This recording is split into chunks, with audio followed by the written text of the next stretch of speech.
So we are going over the social psychology chapter for today, which is sometimes gets mistaken with sociology. So for the exam, please make sure you know the definition, which is right here. Social psychology is interested in the nature and causes of people's thoughts and behavior in a social situation. So whereas sociology really studies the group, social psychology is interested in the individual and how their thoughts, behavior change and are influenced by or is influenced by the presence of others or in social settings. So you don't need to know this one, but social psychology looks at behavior, mental processes, but also includes the social world in which we exist. We're surrounded by others with whom we're connected by and whom we are influenced in so many ways. So it's really about the individual in a social setting. Now, in social psychology specifically, there are a ton of studies that are done. These studies have subjects. You need subjects in order to conduct the study. These subjects are divided up into two groups, what we call confederates and naive subjects. You have to know the names of confederate, need to know what confederate means and what naive subjects mean. So Confederate subjects, because social psychology uses deception quite often in their studies, they are deceiving the condition of the study or hiding it from some of the subjects, use these actors called Confederates. These are actors that know the condition of the study, have worked with the researcher to know what to say, and basically are in on the condition of the study. As we go through it, through these topics, it'll make a little bit more sense. Naive subject is the subject, true subject.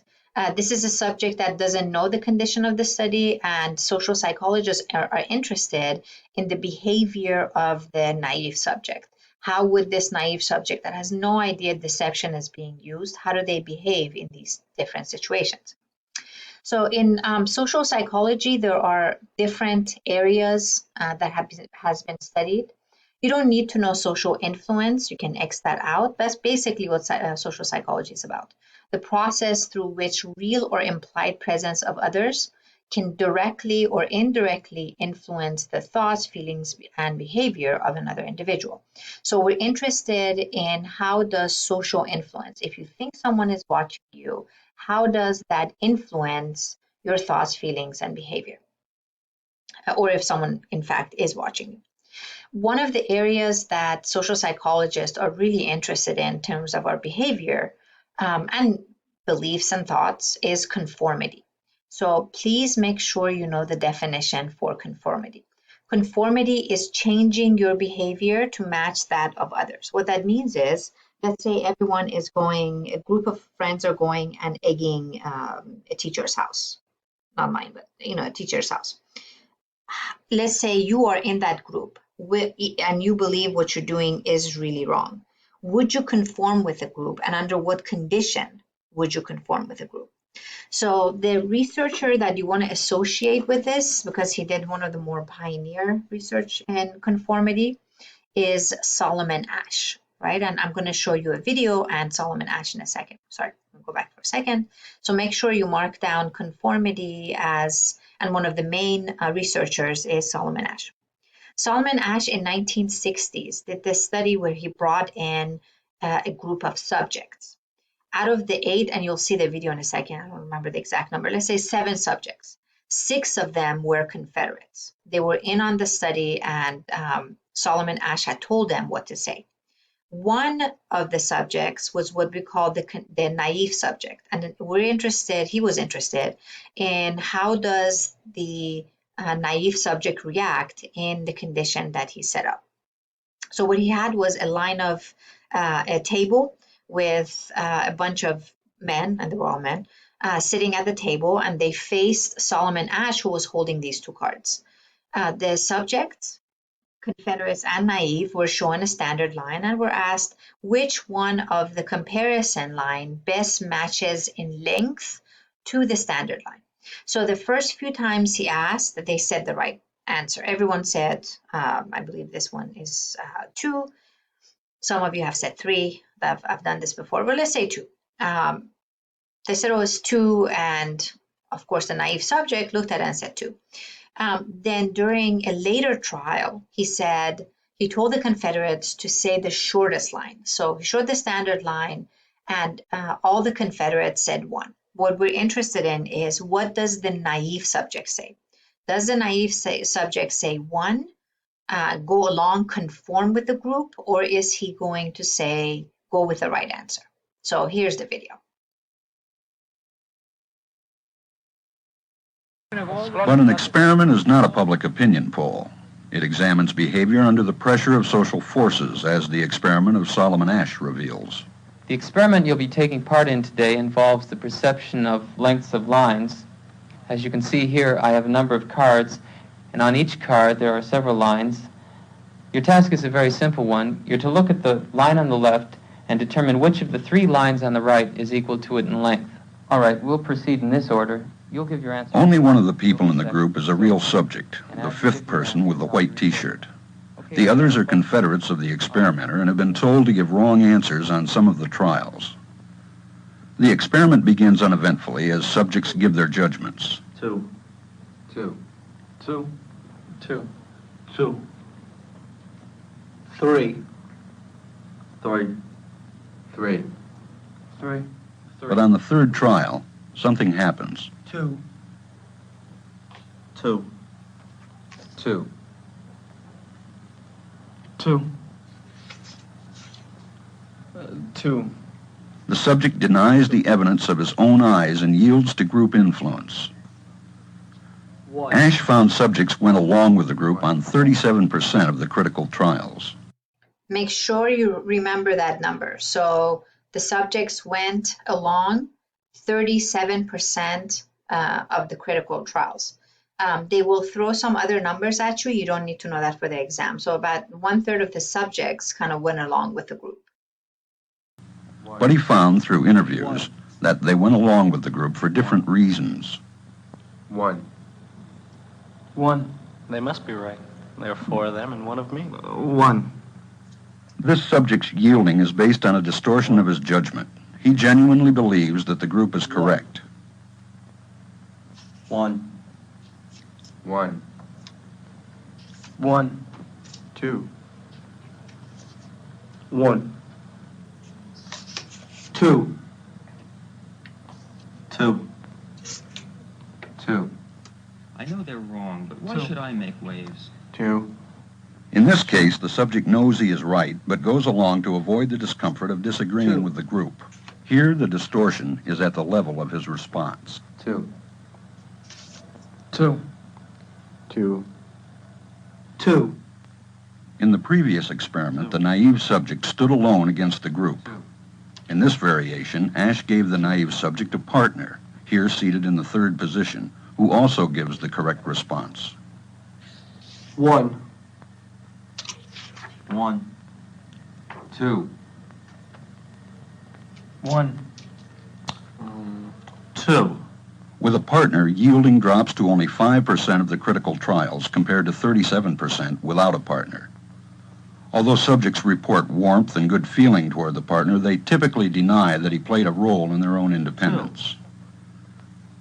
The partnership variation shows that much of the power of the group came not merely from its numbers, but from the unanimity of its opposition. When that unanimity is punctured, the group's power is greatly reduced. Sometimes we go along with the group because what they say convinces us they are right. This is called informational conformity. But sometimes we conform because we are apprehensive that the group will disapprove if we are deviant. This is called normative conformity. The strength of the normative factor is shown in another variation carried out by Asch. In this variation, the subject is told that because he had arrived late, you would have to write his answers.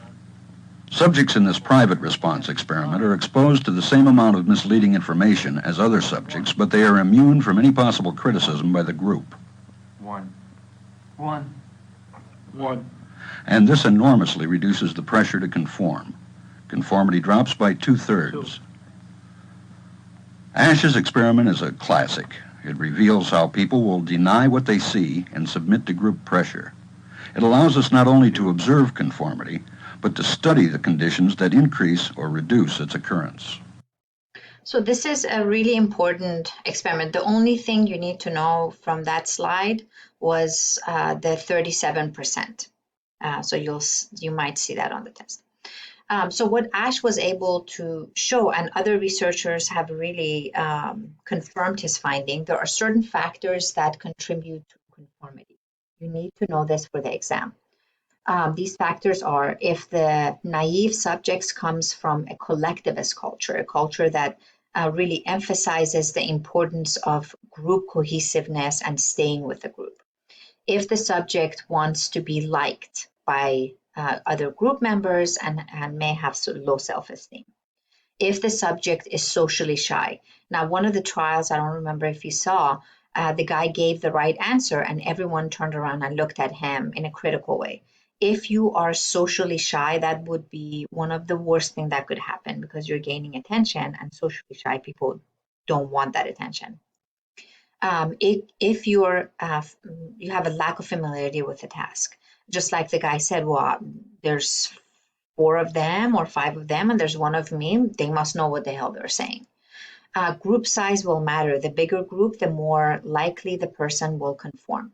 The only thing that goes against group conformity is social support. So if you have one person that will stand up and say that's not right, the other individuals are also likely, the naive subject will also stand up and say, no, I agree with this individual who stood up for the right answer.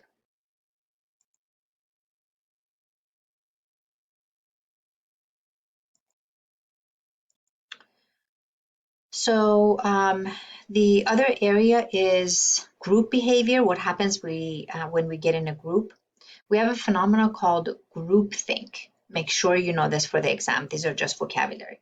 Groupthink is when individuals within the group are putting more importance on maintaining group cohesiveness rather than really assessing the facts of the problem with which the group is concerned. So it's kind of going along with the group without really questioning, is the group, let's say, we see this in cult thinking. Is the leader really right? Questioning. It's more important to belong to that group and kind of go along rather than create problems with questioning the leader or other group members. In group behavior, one of the things we see is group polarization. You got to know that for the exam. In group polarization, let's say you have 2 groups, right? Let's say we have a class of 40, 20 people believe in pro-life, 20 people believe in pro-choice. If you take the pro-life and put them in a room and have them talk for an hour, and you put the pro-choice in a room and have them talk for an hour, even if you had some moderates within those groups that thought, well, maybe I can see the other side, after being with the same thinking group, they will come back even more extreme in their positions and may even take riskier actions than if we had a mixture of the group. So basically, they become even more drastic in their thinking. One of the things with group behavior that actually is positive is what we call social facilitation.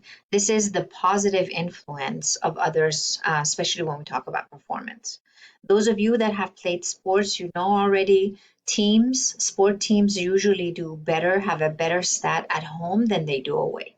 Part of the reason is that when you're at home, the audience is cheering for you. They are facilitating your performance by cheering you on and giving you that extra energy. So social facilitation is a positive aspect of being in a social situation. Unfortunately, you also have the negative. Social impairment is the negative influence of others on performance. So with dancers or ice skaters, once they make that one mistake, or if they're super nervous about their performance, having an audience watch them, because anxiety goes up, their performance is usually affected in a negative way. Make sure you know social impairment. You got to know social loafing for the exam. Social loafing is people who have a tendency to be a bit lazy. They don't quite do well when they're put in groups. I'm sure some of you may have experienced this when you're in a group setting. You have that one individual that just doesn't pull their weight. And what we find is if you take that individual and put them in a situation where they're working by themselves, they will do fine. They will perform and do the work. But because you're in a group and everyone else is doing it, you kind of sit back and say, well, you're doing it anyway. It's just, I'm not going to work really hard. You don't need to know de-individuation because we'll talk about this a little bit more as we go along. But de-individuation is a lessening of one sense of personal identity and personal responsibility when you're in a group setting. So let's say, again, everyone goes and eggs a house and someone says, well, what the hell were you doing? Why did you do that? Well, it wasn't just me, everybody else was doing it, right? So I'm not personally responsible because I am part of this group. So your personal identity, personal responsibility will lessen when everybody else in the group is doing it. They did this experiment. You don't need to know this for the exam. You can exit out. But they did this experiment where they had people dressed in KKK hoods and some people didn't. And what they found was individuals that dressed in that KKK hood, when their individual identity was hidden by the mask, they tended to shock the subjects, pretend shock the subjects at a higher rate than individuals that we could see them, we could hold them responsible for their actions. Another area is how do we get people to do what we want them to, right? We call this gaining compliance. There's 3 strategies that's commonly used in society to get people to comply with what you want them to comply with or go along with what you want. You got to know all 3 of them for the exam, and you have to understand it because on the exam, I will either give you a scenario or the definition, which is up here, and you need to understand which one it is. So we're going to start off with the first one, which is foot in the door technique.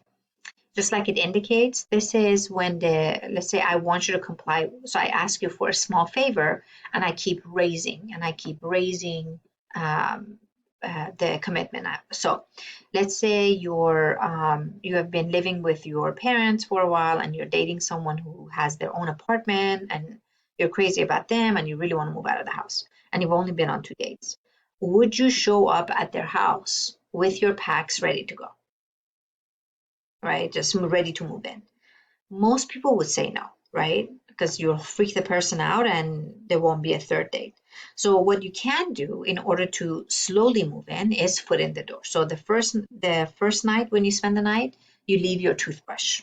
If they don't say anything, then you raise the bar a little bit. Maybe you leave a shirt. Maybe you leave pants. And before you know it, they'll open up a drawer and have you slowly moving in. This is foot in the door. The second technique is what we call door in the face technique. This is asking for a huge favor, and when the person freaks out and said, no, then you go for the one that you really wanted to, which is the smaller commitment. So, and I tell the story all the time. My brother wanted to go to this college. This is years ago in Marin County called Dominican University. And at that time, it was something like $12,000 a year. I can't remember. So he came to my dad and said, Dad, I got into Pepperdine and I want to go to Pepperdine for school. So my dad was like, great, let's do it. How much is it a year? And my brother said 30,000. So my dad freaked out. Are you crazy? We don't have that much money. Da, da, da. So my brother said, okay, no problem. What about Dominican college? That's only 12,000 a year. My dad was like, oh, that's much better. Whereas if he had started with the 12,000, my dad might have freaked. But you start with a big favor, and when the person, you ask your parents, can I have $100 and say, hell no, that's too much. Okay, how about 20? When all along you wanted the 20 anyways. So this is a technique called door in the face technique. The last one is what we call lowball technique. It's quite often used by car dealerships. When, let's say, they advertise you can rent a Maserati for $399. They had billboards where I live about a few months ago. So you get all excited. You're like, okay, I can do this. You go to the store and say, I'm here for the lease. Oh, I'm so sorry. That model, we had a couple of them and they just leased out, but we have other ones, right? So the $399, they say it's just a little bit more. These models are just cost a little bit more. They're, let's say, $420, and you think that's not bad. So you see the car and they say, oh, you also want a steering wheel with the car? Well, that's $5 more. Now you're up to $425. You want air conditioner? That's another $10 more. Now you're $435. So they get a commitment from you, and then they slowly increase the cost of the commitment. Commonly used by car dealerships and any salesperson, especially car salespersons. So these three, make sure you know for the exam. The next area we're going to look at is an area called obedience. Obedience means changing your behavior at a command of an authority figure. So if, let's say, your teacher says, push so-and-so down, would you do it? Because they're authority figure, would you obey, even though you know what you're doing is wrong? The guy you want to associate with this right here is Stanley Milgram. Stanley Milgram did this famous study that was 1960s, and again he had a Confederate and a naive subject. At the time he was teaching at Yale University, so he asked. He advertised in the paper for community members if anyone was interested in coming in and volunteering for a study where it was about learning. Would we learn faster and better if we are punished if we get something wrong, right? So some of you may already be familiar with this. That was an important. So he had a Confederate and a naive subject. The naive subject was the community member who read the paper and came into the Yale University laboratory waiting room. And in the laboratory, there was a guy that was sitting there. Now, the naive subject, the guy in the white shirt, is thinking this other guy in a yellow shirt is also a naive subject. He came in and volunteered. Where, in fact, this gentleman, the one in the yellow shirt, is what we call the Confederate. He was an actor that was told by Milgram exactly what to say during the study. So the two are sitting there. A guy in an experimenter in a lab coat comes in and says, "Thank you both for coming in. We're really interested in finding out about learning and if punishment helps with learning. Now I'm going to randomly assign you to be a teacher or a learner." And this was all set up. The Confederate was always going to be a learner. The teacher was always going to be a naive subject. And you'll see a little bit of this in a video I'm going to show you in a second. So he takes both subjects, the guy in the laboratory, to a room down the hall and puts the learner in a chair and hooks him up to this shock mechanism. And you'll see this in the video. The guy says, well, I have a heart condition. Is this going to hurt, or is this going to be harmful to me? And the guy in the lab says, no, it might hurt a little bit, but it won't hurt. Now, what you won't see in the video, when they put these cuffs on, which will administer shock to the guy, to this gentleman, they also put this jelly-like structure, and the guy in the lab coat said, I'm putting this jelly-like structure so you don't get blisters from the shock.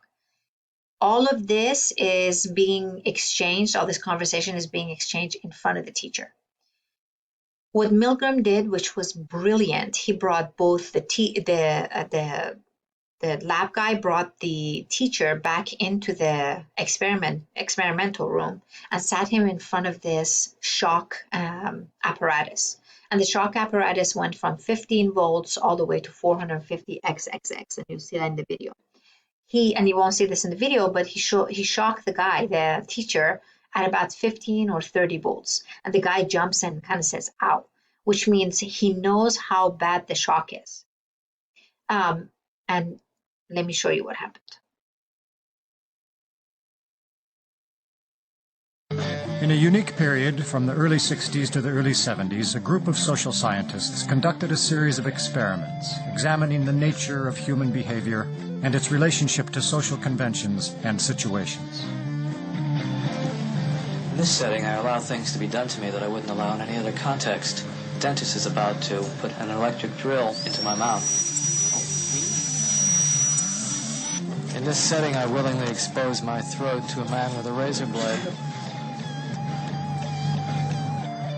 Stanley Milgram, one of the most influential social psychologists of the time, was particularly fascinated with the dangers of group behavior and blind obedience to authority. What is there in human nature that allows an individual to act without any restraints whatsoever, so that he can act inhumanely, harshly, severely, and in no way limited by feelings of compassion or conscience? These are questions for me. But he might be dead in there. The experiment requires that you continue teaching. 330 volts. The experiments that Milgram and others conducted were controversial, and for ethical reasons may never be conducted again. Yet the results of those experiments remain groundbreaking, profoundly revealing about the tensions between the individual and society, and increasingly relevant to contemporary life.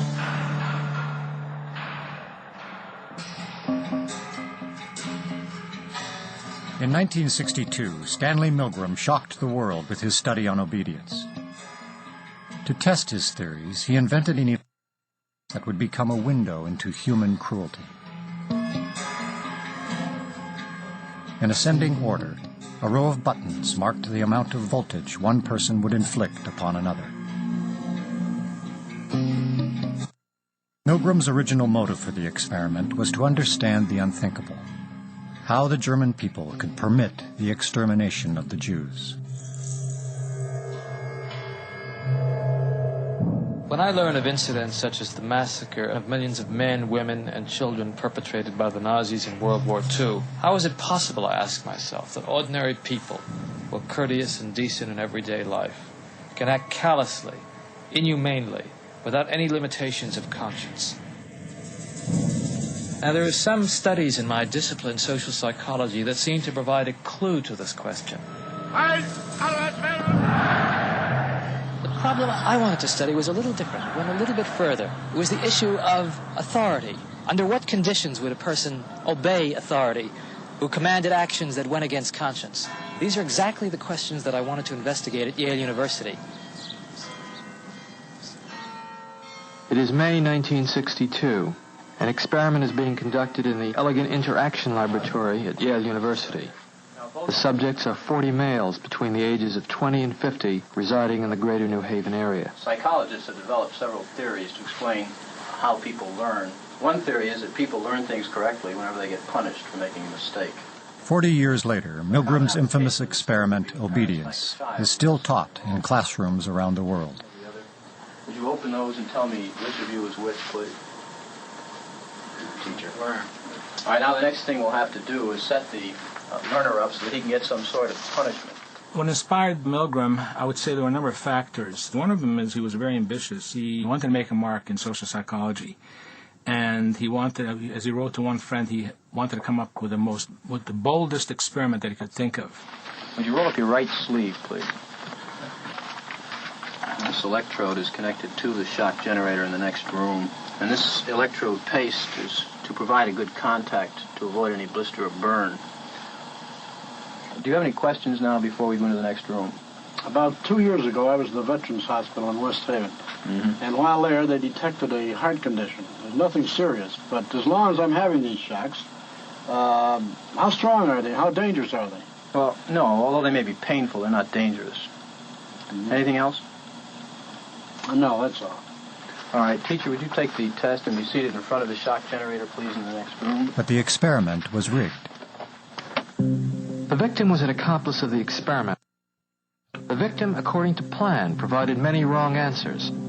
His verbal responses were standardized on tape, and each protest was coordinated to a particular voltage level on the shock generator. Now, as teacher, you were seated in front of this impressive-looking instrument, the shock generator.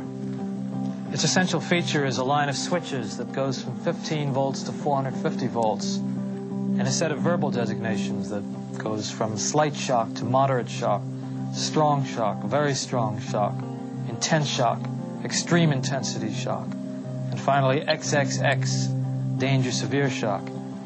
Your job, the experimenter explains to you, is a word pair test. If he gets each answer correctly, fine, you move on to the next pair. But if he makes a mistake, you are instructed to give him an electric shock, starting with 15 volts. And you increase the shock one step on each error.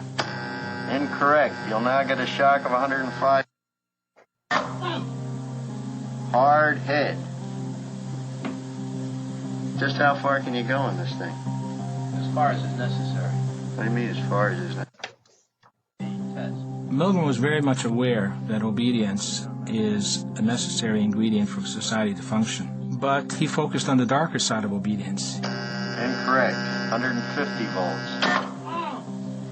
Sad face. Wait a minute. That's all. Get me out of here. I told you I had heart trouble. My heart's starting to bother me now. It's absolutely essential that you continue. You have no other choice, teacher. Oh, I have a lot of choices. My number one choice is that I wouldn't go on if I thought he was being harmed. Now, this man makes disobedience seem a very rational and simple deed. Now, other subjects respond quite differently to the experimenter's authority. Wrong. It's hair. 75 volts, Jim. You don't know. Please continue. Some psychologists were troubled by the ethics of it. Many, if not most subjects, found it a highly stressful, conflicted experience. People are stammering, stuttering, laughing hysterically and inappropriately. 150 volts. Experiment. That's all. Get me out of here. I told you I had heart trouble. My heart's starting to bother me now. Get me out of here, please. Let me out of here. You have no right to keep me here. Let me out. Let me out of here. Let me out. Continue, please. Let me out of here. My heart's bothering me. Let Go me on. out. Let me out. Clearly, when we say people went to the top of the shock board, it wasn't like they were going blithely, sadistically. People went stop and go, stop and go. They were in a state of conflict, which was created a tremendous amount of stress. So that was the main critique. This will be at 3:30.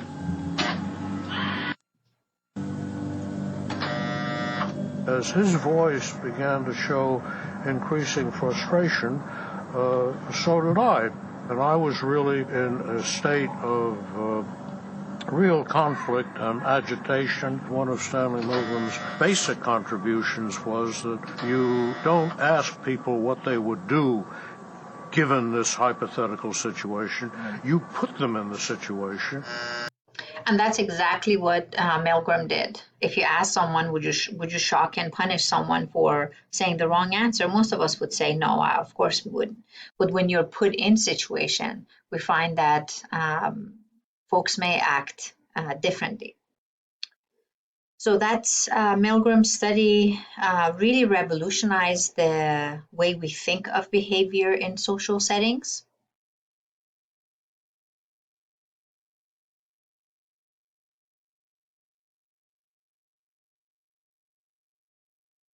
The next important player in social psychology, and he was actually friends with Milgram, is Philip Zimbardo. Philip Zimbardo did this really important study on role-playing and how it affects our attitudes and actions.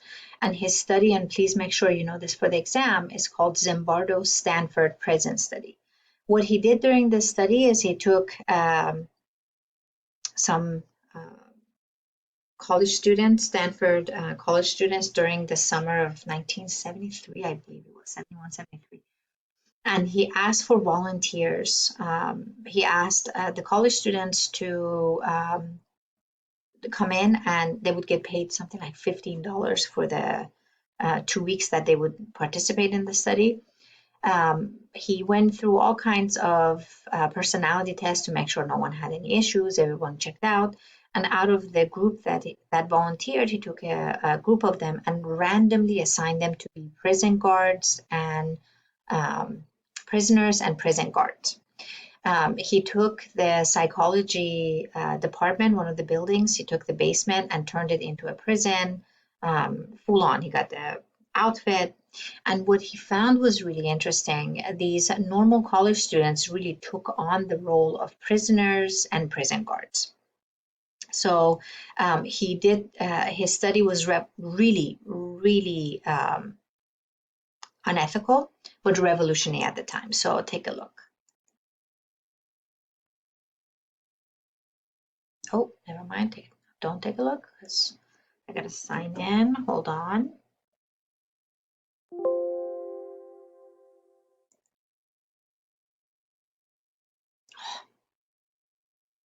Hold on, good people. Let me In 1971, in the basement of the psychology department of Stanford University, a mock prison was created. It rivaled all social psychology experiments in controversy.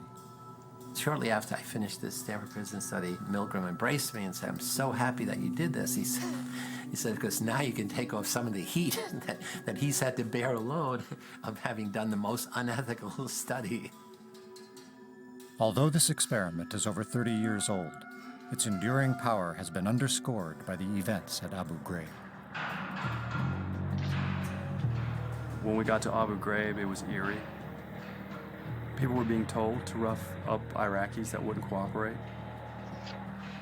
I mean, they're torturing, they're abusing detainees. You're looking at the situation thinking, they've condoned this, but why?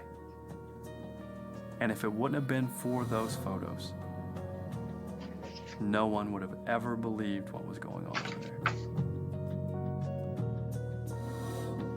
When I first saw the pictures, immediately a sense of familiarity struck me, because I knew that I had been there before. I'd been in this type of situation. I knew what was going on in my mind. The photographs were strikingly familiar to the photographs that we had taken, many of the photographs I had taken in the prison study. We didn't do any of the stuff that you see in Abu Ghraib where they, get into a big pile or something like that. But I certainly subjected them to all kinds of humiliations. I don't know where I would have stopped myself. Given enough time, we could have got there.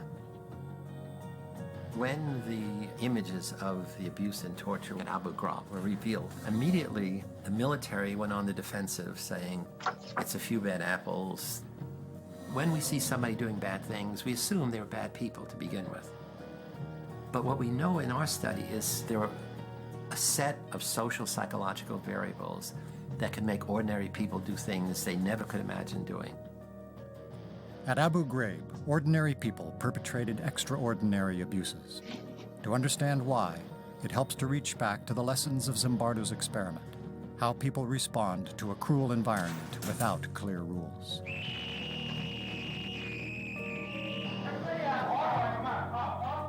I think he and everybody else who came down into that situation got caught up into that situation. And the sense that this was an experiment, that began to fade away.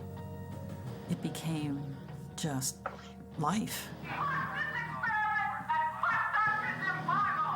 We frankly didn't anticipate what was going to happen. And we tried to really test the power of the environment to change and transform otherwise normal people, much as Milgram had changed or transformed otherwise normal people in an obedience situation. We wanted to do it in a prison-like situation. Over 70 men volunteered for Zimbardo's experiment. And they completed a battery of psychological tests. We picked 24 who were the most normal and most healthy. Half are going to be guards, half are going to be prisoners. And it's like flipping a coin. And heads, this one's a guard, this one's a prisoner. So at the beginning, there's no difference in the kinds of people who are in your two groups. When we were given our jobs as guards, we were issued a uniform, which was a plain sort of khaki or lighter colored uniform. And then we gave them the symbols of power, handcuffs, a whistle, a big billy club. And then the other thing we gave them were silver-reflecting sunglasses. When you have mirror sunglasses on, then nobody can see your eyeballs. I think that anytime you put on what essentially is a mask, and you mask your identity, then it allows you to behave in ways that you would not behave if you didn't have the mask on. To make it more realistic, I had arranged with this Palo Alto Police Department to make mock arrests. When I was arrested, it was a surprise to me. I didn't think I was going to be brought to an actual police station. I didn't think I was going to go through a booking process. The guards then put a blindfold on them, stripped them naked, and then they put them in dresses, smocks with no underpants. Each had a number that replaced their name. They had to know the number. They could only be referred to by that number. And they had a chain on one foot, which was put there to remind them at all times of their loss of freedom. So all of these things produces a sense of being dehumanized. On the first day, I said, this is not going to work. I mean, the guards felt awkward giving orders, and they'd say, okay, line up, repeat your numbers, and the prisoners start giggling. Hey, I don't want anybody laughing. 3, 2, 1. And then a very interesting thing happened. Dave Eshelman, who the prisoner's named John Wayne, like he's a Wild West cowboy, he begins to be more extreme. I decided that I would become the worst, most intimidating, cruel prison guard that I could possibly be. I see in the future that you do work when you're told. And say it again. Say bless you, correctional officer. I was sort of fascinated myself that people were believing the act, and I was trying to see how far I could take it before somebody would say, okay, that's enough, stop. We did have to do things like push-ups. We would have to sing things. At the beginning, we protested some of the actions. We did things to irritate the guards. So the guards' authority was challenged right off the bat. And the guards had to decide how they were going to handle that, and they had to decide it without our input. I mean, again, this was not a Milgram study in which we were standing over them telling them what to do. And they began to see the prisoners' behavior as a kind of an affront to their authority, and they began to push back. We would ramp up the general harassment, just sort of crank it up a bit. Nobody was telling me I shouldn't be doing this. The professor is the authority here. You know, he's the prison warden. He's not stopping me. This is unbelievable. They took our clothes. Hands off the door. There was the first evening a kind of rebellion that took place. The prisoners rebelled. They barricaded themselves in their cells and said, we refuse to come out. They took off their numbers. They didn't want to be de-individuated. They started cursing the guards to their face. And the key turning point was the guards began to think of them as dangerous prisoners. And so the guards formulated a plan to use fire extinguishers, took the doors down, dragged the prisoners out, stripped them naked, and essentially broke the rebellion in a purely physical way. From that point on, the study was as remarkable a series of events as I've ever seen. It was a real laboratory for Zimbardo and I to watch human nature transformed in a very rapid way in the face of a very powerful situation. People really suffered. I mean, guards did terrible things to the prisoners. They punished them by putting them in solitary confinement, which was a small closet. You could squat or stand, but you couldn't sit, and it was dark and dank, actually. Every hour, every day, there's a teeny little bit more of an increment. And they're stepping up, taunting the prisoners. They're stepping up. The count's not letting them sleep. They're stepping. I don't think from 1 minute to the next, the people who are in it see the change and see the difference.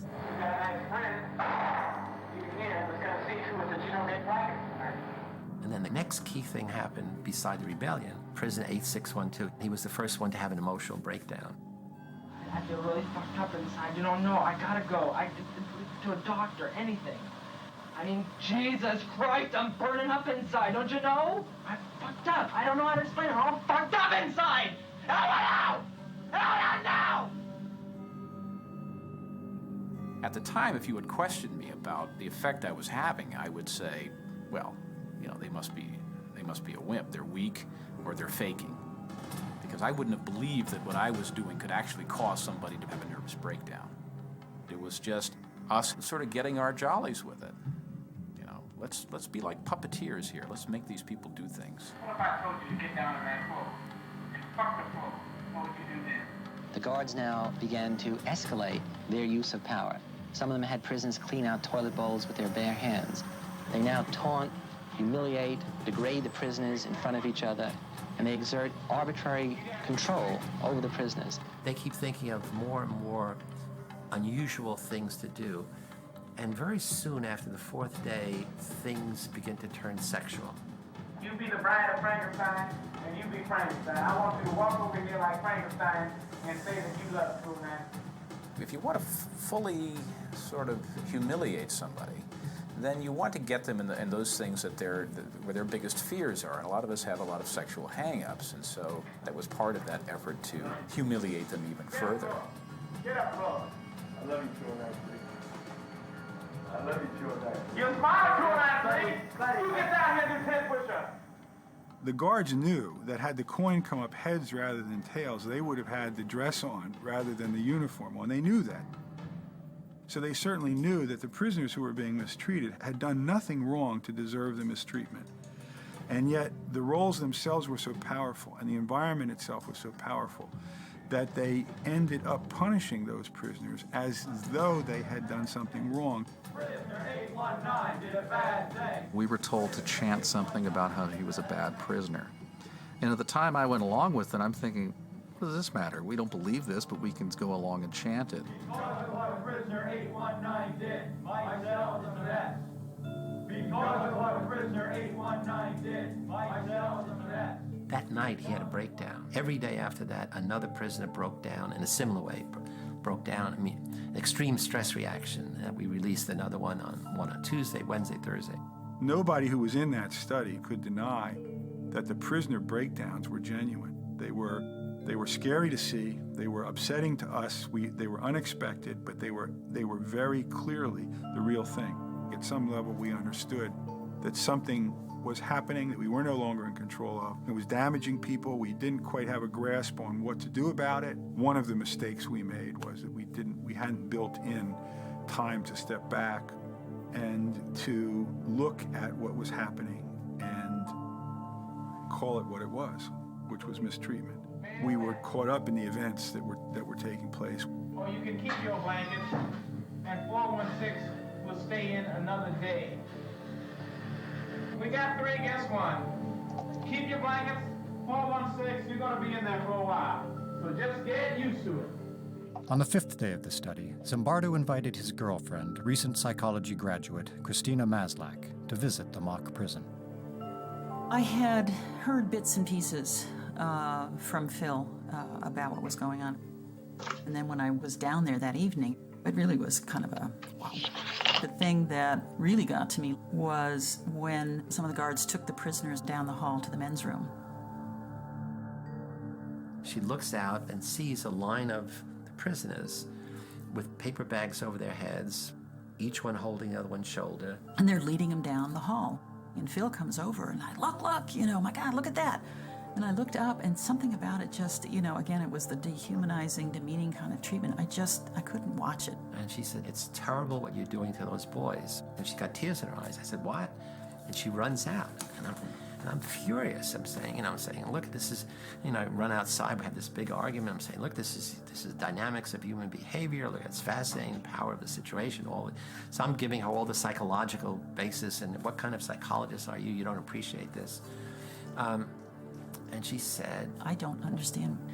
You're a stranger to me. I don't understand this. How could you not see what I see? I mean, you're a caring, compassionate person. I know you from all of these other things. Something's gone wrong here. And then the next thing she said, which had an equally big impact, is, I'm not sure I want to, have anything to do with you if this is the real you. And that was like a slap in the face, because what she was saying is, you've changed. The power of the situation has transformed you from the person I thought I knew to this person that I don't know. And at that moment I said, wow, you're right. We got to end it. After only 6 days, Dr. Zimbardo shut down his experiment.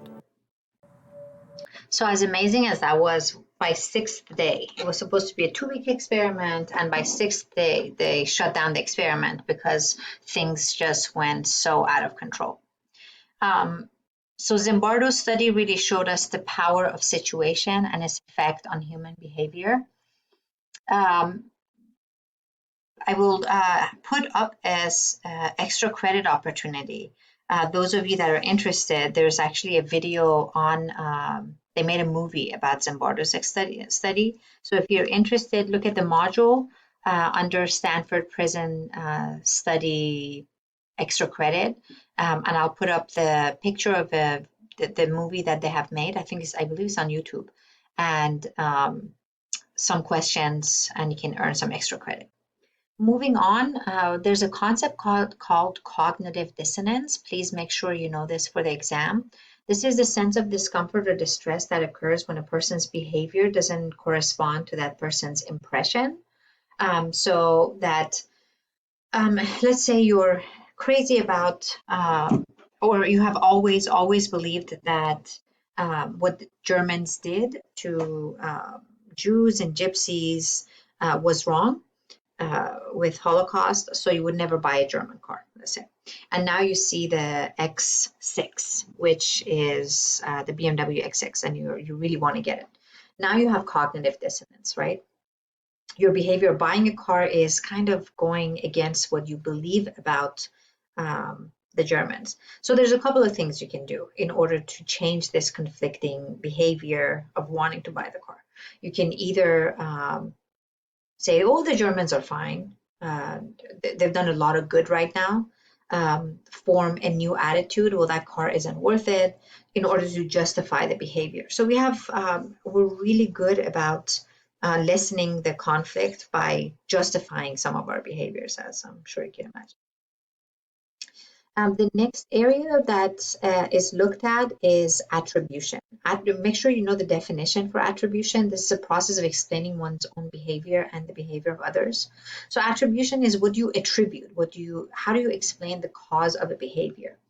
There are different attribution theories that have attempted to explain why we explain situations differently.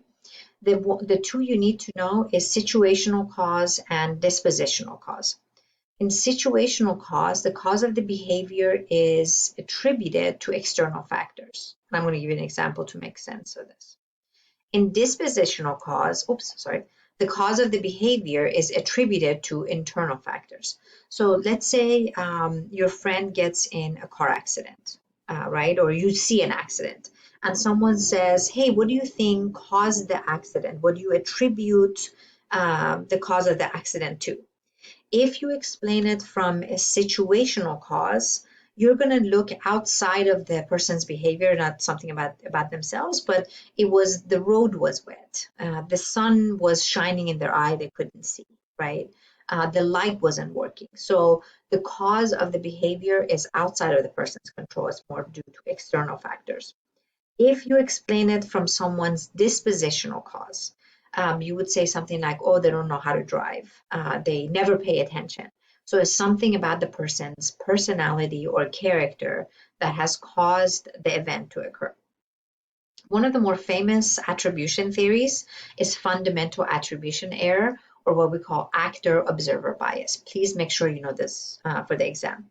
And this is an individual's tendency to overestimate the influence of internal factors in determining behavior while underestimating situational factors. So if you see something like this, and we usually do this with other people's behaviors, if there's a car accident, we're more likely to say, oh, they don't know how to drive, right? We're going to overestimate the influence of internal factors rather than really looking at the environmental factors. So I'm going to give you an example, and I wish we could interact with this, but unfortunately, this is a taped lecture. Let's say someone has told you a story about a female who was walking home at 2 a.m. from a bar in Westwood, right? This is where the UCLA students usually hang out. So she's a graduate student. And you hear that while walking home, she was assaulted or attacked and raped by an individual. Now, someone says, well, what do you think caused the accident? What do you attribute the assault to? And I want you to take a minute and think about one of the most common questions people ask in order to gain more information about the event. And you can pause this if you have to think for a minute. I've asked this question for my students for a number of years. And some of the common questions, the number one common question is, was she drinking? What was she doing out so late? And the most important one was, what was she wearing, right? So these are common questions that we ask. But let's say you find out that she was wearing really short shorts and a bikini top, let's say, was walking home. Does that explain why she was attacked, right? Or that she was drunk? Does that give justification for the attack? And most students, I hope all of you, are saying no. So why do we ask that? This is part of a phenomenon, and you don't need to know this for the exam, called just world theory. We tend to blame the victim, overestimate their internal factor, their decision making. We overestimate that and underestimate the situational factor, which is just the guy or person coming out of nowhere and attacking, just accidental.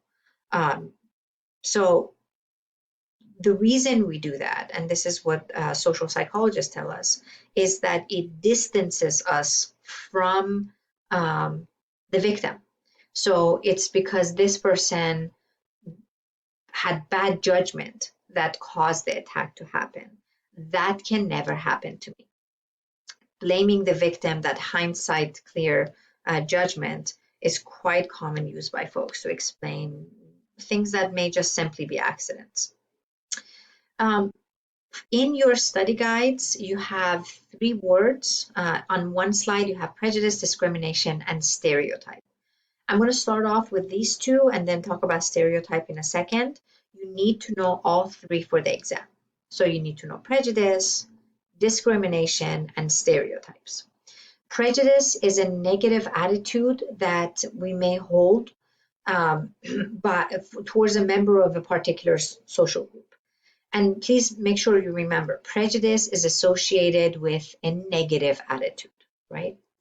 If we have a negative attitude, we tend to treat people differently, and that's where discrimination comes in.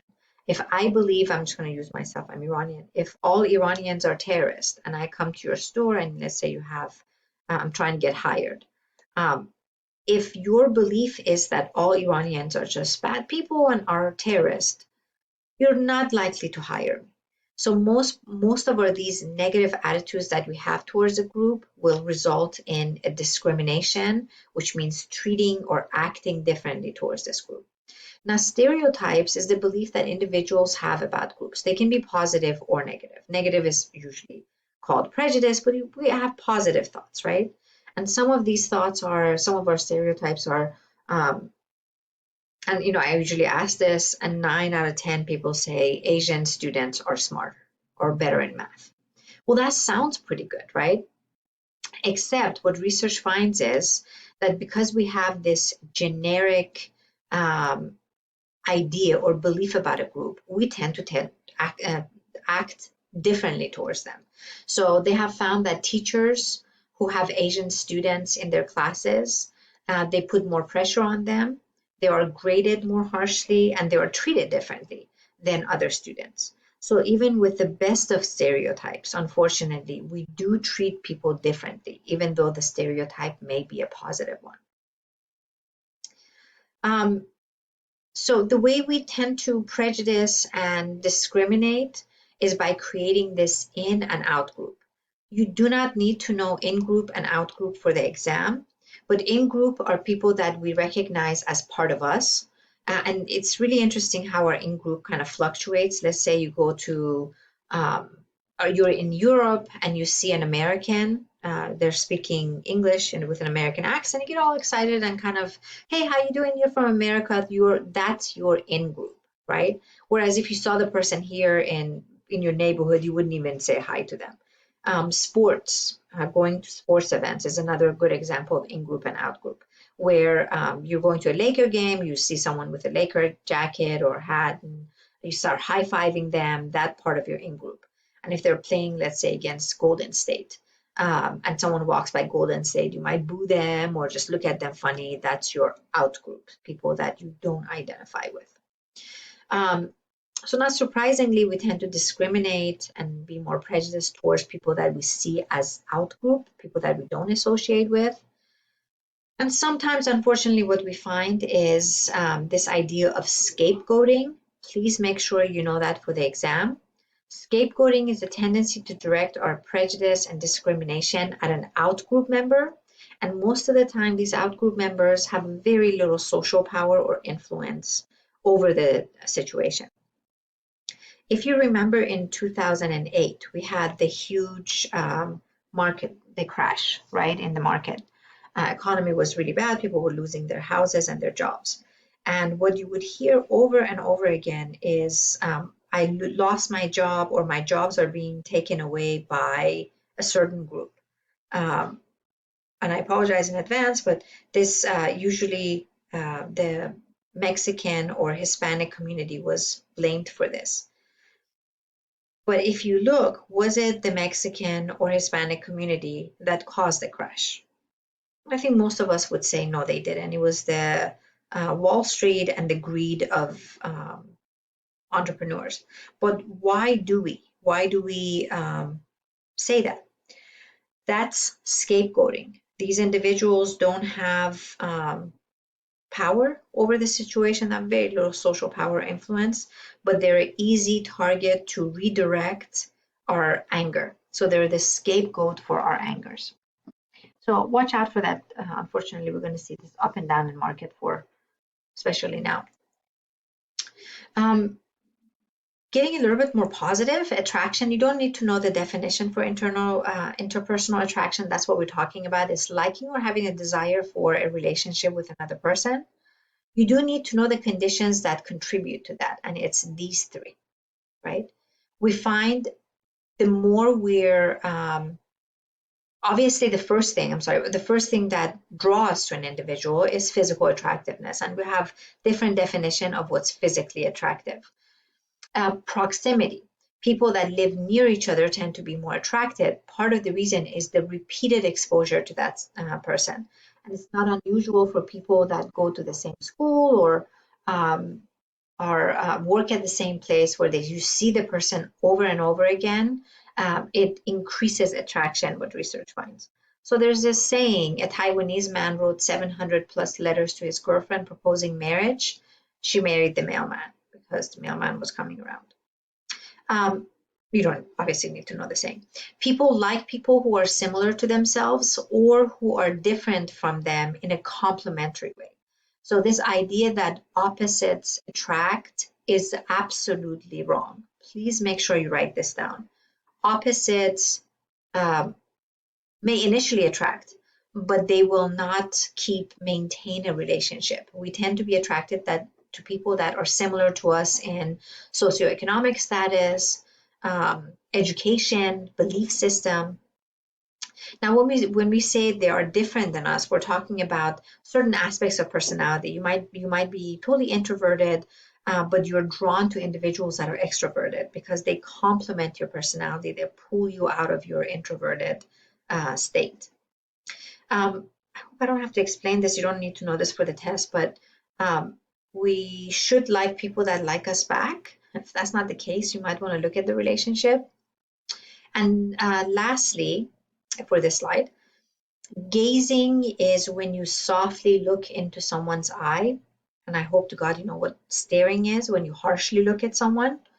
What research finds, and know this for the exam, gazing, when you gaze at an individual, it increases attraction, right? So when you go on a date and you're gazing at your partner, it's increasing your attraction to them and vice versa. Staring, however, is when you're staring in a hostile way towards someone. And not surprisingly, staring increases aggression. Exactly the opposite of attraction. So let's say you got over the attraction. Now love is setting place. You don't need to know the definition for love. It's a strong affection for another person. We obviously love our family members. We love people that we have personal ties to. We have sexual attraction, admiration, or a common interest. You need to know Sternberg's 3 components of love. Sternberg talked about what type of relationships tend to last. And he found that there's 3 components that are crucial to be present in a relationship. Intimacy is what he referred to as friendship. There's nothing sexual about intimacy. Intimacy is the ability to share your ideas with someone and for them to share it back with you. Passion is sexual attraction for someone, and commitment is exactly what it says. You're committed to the relationship. Out of all of these 3 types of components of love, he found different types of relationship, and these are 3 common ones. I'm going to skip to the next page This is Sternberg's different types of love. He said the relationship that tends to last forever is what he called consummate love, where the partners like each other, they're best friends, they're sexually attracted, and they are committed in the relationships. This is the ideal type of love, which is difficult to find, but if you find it, then you have someone that, a relationship that chances are can stand the test of time. On the exam, I will give you a couple's relationship and you need to figure out what type of love they have. So please make sure you know consummate love is all three present. I'm going to go up here. This is usually what you have with your best friend, where there's only intimacy, you like the person in terms of sharing your ideas with them, you're not sexually attracted to them, and there's no commitment to the relationship. Companionate love is when you like the person and you're committed. And we see this in long-term relationships where the passion has kind of faded away or decreased, and now you're with your best friend. Empty love is what we usually find with couples who there may be, unfortunately, financial commitments involved. So you're staying with the person because you don't want to share half of your money, or you're just committed because of kids, but you don't like each other and there's absolutely no sexual attraction. Fatuous love is probably one of the more dangerous ones, where you're attracted to the person, you're committed to the relationship, but you actually don't like them, right? Infatuous love is having sexually attracted to the person, but there's no commitment and there's no liking of the person. And this tells you in the dinosaurs years, when it's a long time ago, we used to call these booty calls. I'm sure you all have different language for that. And romantic love is usually found at the beginning of a relationship, and hopefully that romantic love will lead to consummate love. But romantic love is when you like the person and you're sexually attracted to them, but you're not ready for a commitment. We usually find this at the beginning of a relationship. Aggression is a behavior that's intended to destroy or hurt another individual. What you need to know on this slide is right here, right? What are the biological influences of aggression? There's a theory that says when we get frustrated, our aggression goes up. So aggression is actually a reaction to frustration. Some would disagree. There are plenty of people that are not frustrated that act in an aggressive way. Konrad Lorenz looked at animals and said it's our instinct for fighting in order to promote our species survival. Again, for humans, there's plenty of people that are aggressive, and it's not for the survival of their species. We don't know exact cause of aggression, but these are some biological influences. Again, they're not causal, they just influence our aggression to go up. You need to know what they are. They include genetics. They have found if one comes from a family who has a history of aggressive behavior, even if that child is placed in a home with parents who aren't aggressive, they have an increased tendency towards aggression, although that can be curbed with loving, caring parents. You can decrease it to basically zero, but there's a genetic component. If you remember, amygdala has to do with aggression, so those who have an overactive amygdala tend to be more aggressive, but again, that's not the only cause of aggression. Testosterone is really controversial. They have found, if you've ever gone to a bull show, a bullfight, a matador bullfight in Spain, let's say they have it, before the bull comes out, they pump him with high levels of testosterone. They actually give him testosterone shots. So by the time he comes out, he's foaming at the mouth and just super aggressive. So we know testosterone in animals can increase aggression. It's not so simple for humans. They looked at individuals that are in jail who have committed aggressive crimes versus non-aggressive crimes, and there was no difference in their testosterone level. So research doesn't really, does testosterone increase aggression possibly, but it's not a causal. And then lastly, we have serotonin. We know serotonin controls one's impulses. So if you, let's say you get angry, and whereas normally an individual, because they have adequate levels of serotonin, they're able to control that aggression.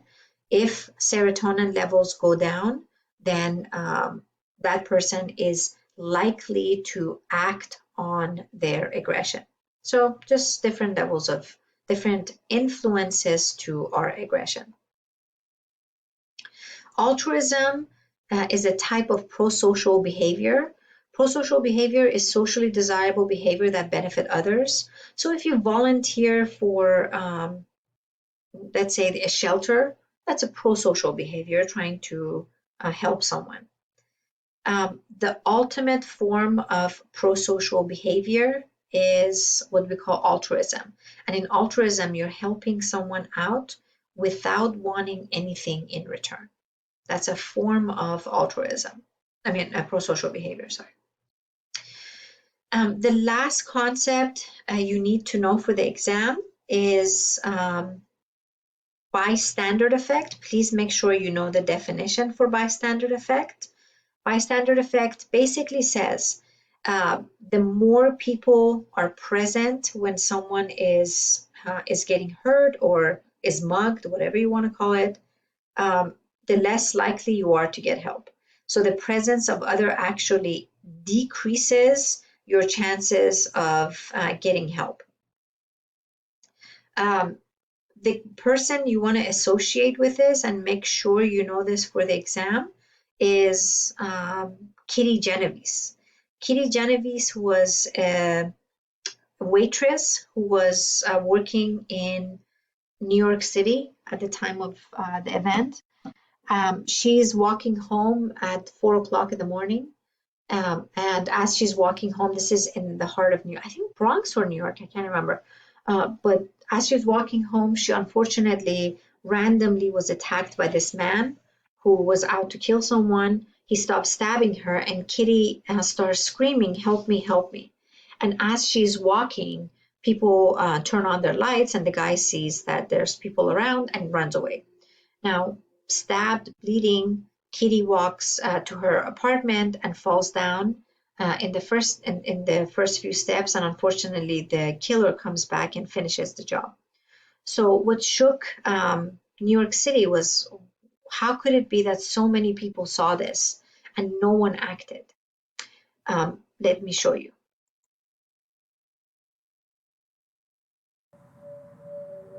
In 1964, 38 New Yorkers watched through their windows as one of their neighbors was brutally murdered.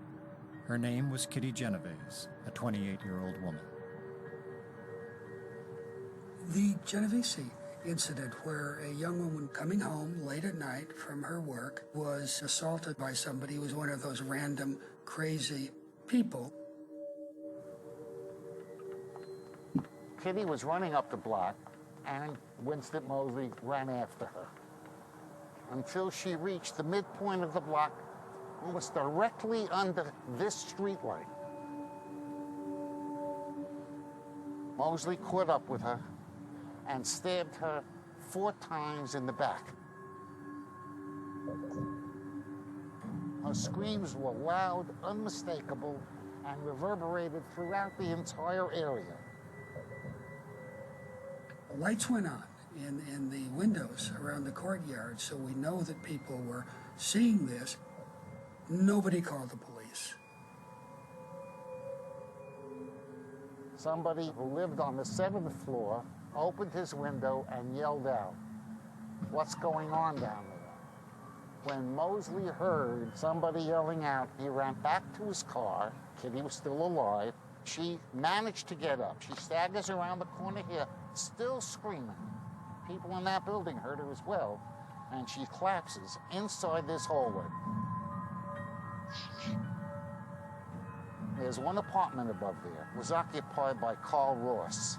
Carl opened his door at the time that Moseley returns, and he saw the second attack taking place. And he did nothing. After stabbing Kitty another 8 times in this very hallway, the killer ran away, leaving Kitty to bleed to death. Eventually, a neighbor called the police, but it was too late. Kitty died before the ambulance could get her to the hospital. That shocked the city. Now, it's not that a person got murdered that shocked the city. That happens, sadly. It's that a person got murdered and her neighbors watched and nobody did anything. Bibb Latané and I, we read about the murder, as did everybody else. Here we were 2 young social psychologists starting our research careers. We knew about Stanley Milgram's set of experiments on obedience to authority. And we started to think about, in an offhand way, what could have produced the Genovese effect. Perhaps Kitty Genovese might have been alive today if fewer people had seen her. There were perhaps 38 people who could have responded, but each were looking to see what these other people were doing.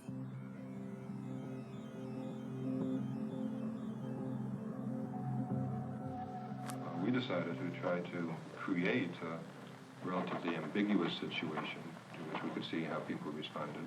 We thought that one kind of thing that comes up that's often hard to tell whether it's a real emergency or not has to do with fire.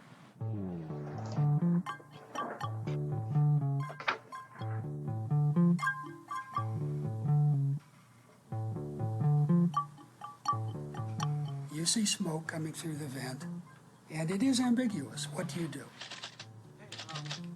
There's smoke coming out from under the door in that room where I was filling out the questionnaire. Almost everybody does that if they face the smoke alone. Now let's have you face the smoke with 2 strangers.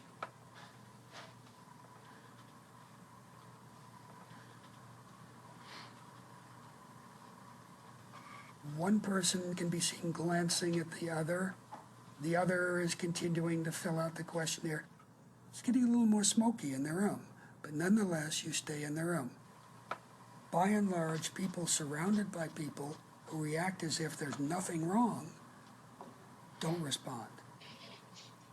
Everybody sees the other people not reacting, so they create a definition of the situation. No emergency.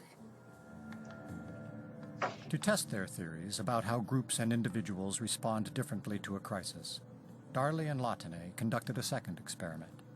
This time, the emergency was clearly defined. First of all, I would like to thank the 2 of you for being here today to help out in this study. In this experiment, one student was asked to communicate via intercom with another student down the hall.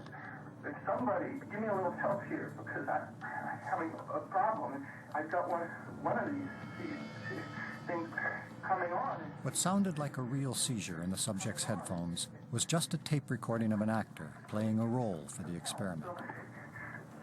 If somebody would give me a little help.